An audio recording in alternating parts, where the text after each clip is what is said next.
A council's outgoings in any given year are split between revenue expenditure and capital expenditure. Councils need to demonstrate a clear separation between capital and revenue expenditure in their financial reporting. Understanding why these two types of expenditure are different is vital for managing council finances effectively. Let's look at them in a bit more detail. Revenue expenditure is the council's day-to-day expenditure. It includes salaries, running costs like utility bills, payments to contractors for the delivery of services such as social care, and provision for repaying debts. As a rule of thumb, if expenditure is budgeted for and spent within 1 year, then it's known as revenue expenditure. Normally, revenue expenditure can only be funded through the revenue income.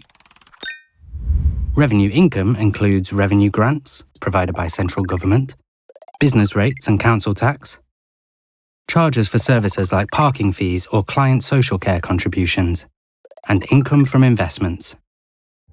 Capital expenditure is money spent on purchasing new assets, such as land, buildings or vehicles, or on improving existing council assets, for example, refurbishing existing buildings.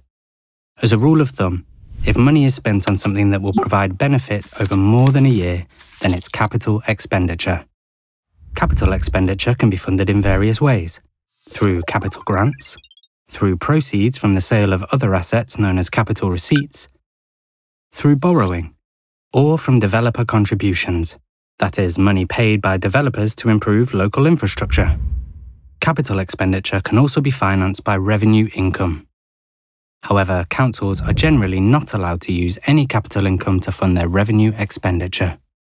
For example, a council could purchase new land using revenue income such as council tax, but selling land and using the proceeds to pay an officer's salary would not be allowed. To watch more, visit local.gov.uk/Finance Unpacked.